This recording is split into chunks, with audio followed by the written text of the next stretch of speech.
From Pacifica, this is Democracy Now! Well, it's just outrageous that the Bush administration should be using CIA resources to not only spy on an American citizen on American soil, but to direct them to destroy the person's reputation. That's Professor Juan Cole, and he's talking about the Bush administration spying on him. Today, we'll be joined by Professor Cole, as well as the former CIA agent who revealed he was ordered to investigate Cole. Former CIA agent Glenn Carl, with the agency for 23 years, also interrogated a man kidnapped in the Middle East and began to ask if he was really the senior al-Qaeda official the CIA believed he was. And today, as President Obama addresses the nation on war, we'll speak with Professor Cole about the very reason the Bush administration tried to destroy him, because of Cole's views on the wars in Iraq and Afghanistan. All that and more coming up. Welcome to Democracy Now!, democracynow.org, The War and Peace Report. I'm Amy Goodman. President Obama is set to unveil his plan today for the gradual pullback of the U.S. occupation of Afghanistan. Obama is expected to announce an initial withdrawal of 5,000 troops next month, followed by up to another 5,000 by year's end. Obama's plan would leave around 67,000 troops, plus, well, probably more contractors, the same size as before his troop surge in Afghanistan last year. The U.S.-backed monarchy of Bahrain has sentenced 8 leading opposition activists to life in prison for their alleged roles in protests earlier this year. The Bahrain state news agency says the activists include Shia political leader Hassan Mashaima, who returned from exile in February after the protests forced the Bahraini monarchy to issue royal pardons. A Bahraini court ruled that Mashaima and the 7 others were guilty of plotting a coup. 13 other activists were given sentences of between 2 and 5 years. Bahrain is a key U.S. government ally in the Middle East, hosting the U.S. Navy's 5th Fleet. 2 leading senators have introduced a measure that would retroactively authorize U.S. military operations in Libya and allow them to continue for another year.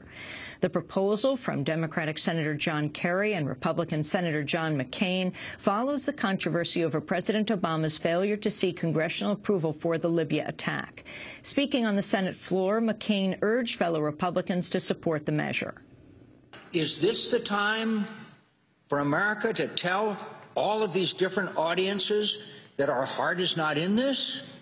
That we have neither the will nor the capability to see this mission through? That we will abandon our closest friends and allies on a whim? The Kerry-McCain bill was introduced just days after news broke President Obama rejected the views of top administration lawyers when he decided he had the legal authority to continue U.S. military participation in the war in Libya without congressional approval. In the House, Congressman Dennis Kucinich has said he will introduce an amendment to a military spending bill that would bar all funding for the war in Libya. Meanwhile, in Libya, NATO fighter jets have reportedly resumed strikes on the capital of Tripoli. At least 2 explosions were heard in the city earlier today. Meanwhile, forces loyal to embattled leader Muammar Gaddafi have launched rockets into the rebel-held city of Misrata for the first time in several weeks. 4 rebel fighters were killed, another 60 wounded Tuesday in clashes with Gaddafi forces in a nearby town. NATO, meanwhile, has admitted losing an unmanned helicopter drone in Libya, but denied claims Libyan television reports the aircraft was an Apache attack chopper. This is NATO spokesperson, Wing Commander Michael Bracken. This drone helicopter, unmanned, was performing intelligence, surveillance and reconnaissance over Libya to monitor pro-Gaddafi forces threatening the civilian population. We are currently looking into the reasons behind this incident. What I can say is NATO confirms that it has not lost any attack helicopters during Operation Unified Protector.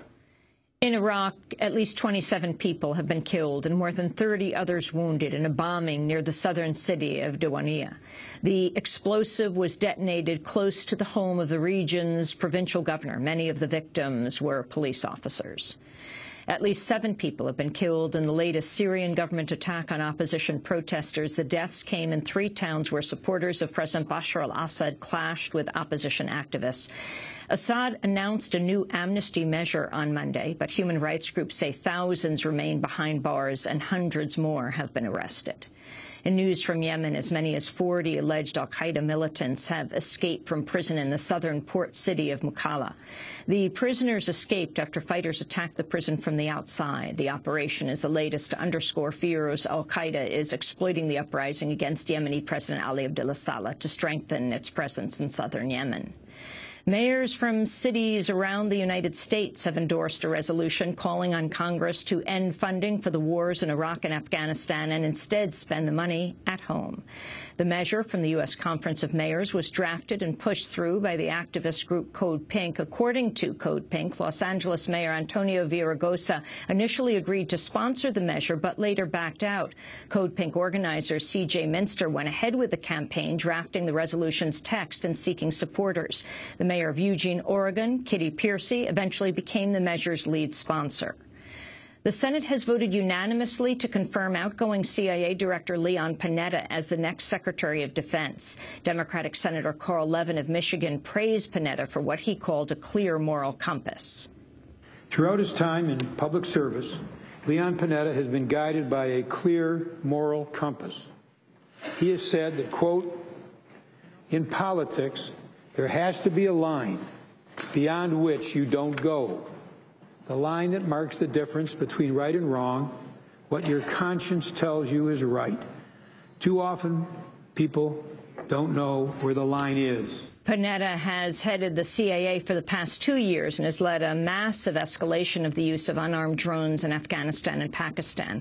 Speaking on Democracy Now! Earlier this year, former senior CIA analyst Ray McGovern said Panetta would cater to congressional and military industry interests. He will do at the Pentagon what he did at the CIA, and that is act as the lawyer for the department as he was a lawyer for the agency.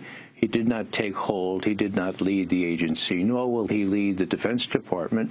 He described himself in his nomination hearings as a creature of the Congress. And so you can bet on him placating congressional interests and making sure that the military-industrial complex flourishes. Panetta replaces the outgoing Defense Secretary Robert Gates, who retires at the end of the month. The banking giant JPMorgan Chase has agreed to pay $153.6 million to settle allegations it deceived clients into buying risky mortgage-backed securities in the run-up to the nation's financial meltdown. A lawsuit filed by the Securities and Exchange Commission Tuesday accuses JPMorgan of failing to tell investors that a complex investment product it sold in 2007 was partially designed by a hedge fund that would profit if the security lost value. The suit comes just one day after the National Credit Union sued JPMorgan as well as the Royal Bank of Scotland, RBS, citing similar allegations. Former Utah Governor John Huntsman has formally entered the race for the Republican presidential nomination. Huntsman launched his candidacy with a public event in New Jersey. I'm a candidate for the office of President of the United States of America. For the first time in history, we are passing down to the next generation a country that is less powerful, less compassionate, less competitive, and less confident than the one we got. This, ladies and gentlemen, is totally unacceptable, and it is totally un-American. Huntsman most recently served as the U.S. ambassador to China, stepping down earlier this year. His backdrop as he made his announcement for the presidency was the Statue of Liberty, standing where President Ronald Reagan stood when he made his announcement. Secretary of State Hillary Clinton has voiced support for women activists and the U.S. ally of Saudi Arabia following repeated calls for her public backing. Saudi women have recently challenged the nation's ban on women driving by circulating accounts and pictures of themselves behind the wheel. This is not about the United States. It is about the women of Saudi Arabia. And what these women are doing is brave, and what they are seeking is right. But the effort belongs to them. I am moved by it, and I support them, but I want to underscore the fact that this is not coming from outside of their country. This is the women themselves seeking to be recognized. And we have raised this issue at the highest level of the Saudi government. Resistance to the Saudi law was inspired in part by the recent arrest of 2 Saudi women who defied the ban. The Greek government has survived a confidence vote in parliament as it struggles to impose sweeping austerity measures amidst a fiscal crisis. On Tuesday, Greek lawmakers voted to approve the new Greek cabinet as protesters demonstrated outside.